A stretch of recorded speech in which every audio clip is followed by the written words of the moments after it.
Hello everybody! In this brand new episode we're gonna visit a home that's best to describe as a treehouse, but then designed in a style of mid-century modernism. The Walstrom House was built in 1969 during the height of the hippie era, and this house breathes the spirit of the flower power movement. The house is not very luxurious, but the beauty of nature is enough to give the house a lovely and peaceful atmosphere. The interior is filled with sunlight and surrounded with trees. The large open living space makes the house very transparent and spatial. This house is unlike any other design by John Lautner, and maybe it captures his vision of the summer of love.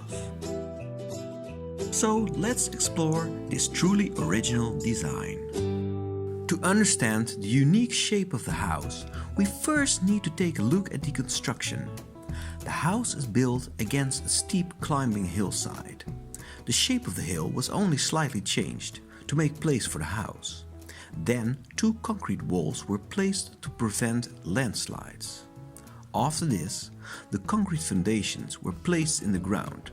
On top of these concrete foundations, a wooden construction was built.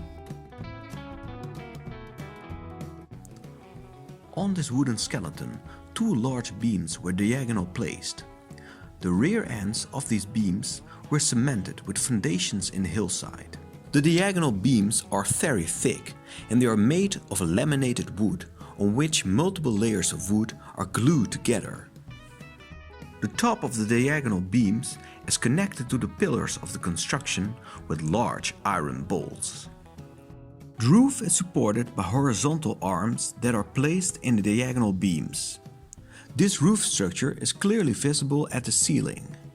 The lines of the wooden beams create a beautiful perspective. Because of the horizontal elevations in the hillside, the right triangle is placed higher than the left one. Therefore, the roof isn't placed horizontal, but it is climbing slightly from the left triangle to the right triangle. On these photos, you can see the diagonal line of the sloping roof. The house itself never touches the ground. It is completely free floating and it is supported by pillars. After the finalization of the main skeleton, long wooden window frames were placed. John Lautner attached large stripes of timber at the outside of the house. These walls have no retaining function and they are just there to create some privacy. Without them, the house would simply have too much transparency. Namely, the wooden skeleton allows entire walls of glass all over the house. A garden shed was placed in the open space under the house. And finally, a carport was created at the base of the hillside. From this carport you can see the house towering high above your head. Next to the carport is a steep climbing stair that leads to the top of the hill.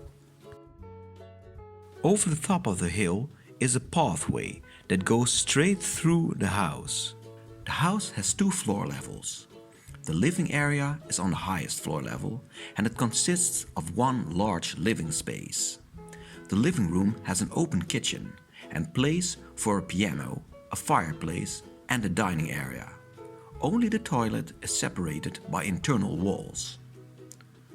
Strangely enough, the front door is neither at the first nor at the second floor level.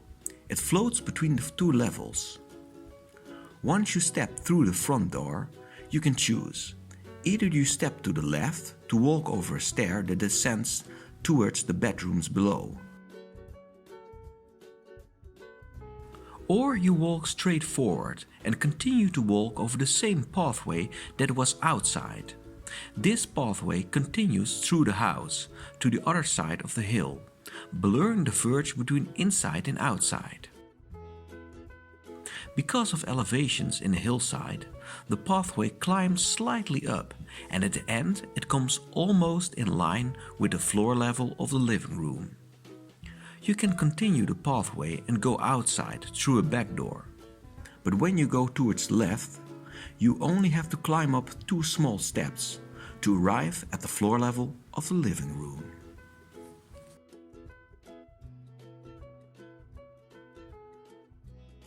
The living room feels humble, like a log cabin, but with its high ceiling and many unusual shapes, it feels spectacular at the same time.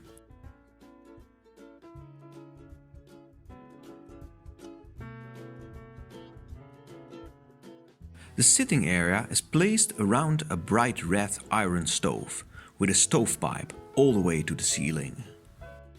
The gigantic windows are higher than the trees outside. This makes the trees part of the interior, while giving access to sunlight at the same time. The room that contains the toilet is covered with books at the outside, which makes the room hidden behind a bookcase. There is a minimalistic stair that leads upwards to a small balcony. This balcony rests on a toilet room underneath. The platform in the middle of this stair is the other end of the same shelter which is above the front door at the outside.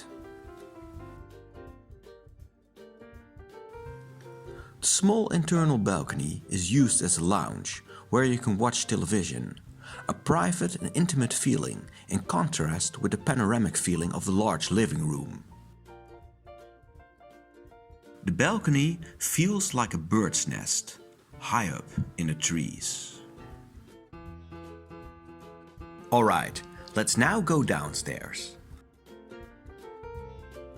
The house has 2 bedrooms with a bathroom in the middle. A corridor connects them together. The entire right wall of this corridor is made out of glass. From here you can have a look over the climbing hillside, like an atrium or an internal garden. A large opening in the left side of the house brings sunlight to the plants in the atrium and to the backside of the bedrooms.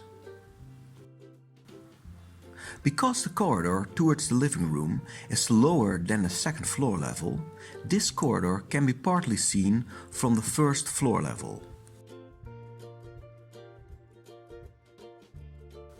One of the bedrooms is open, but it can be closed by a sliding wall.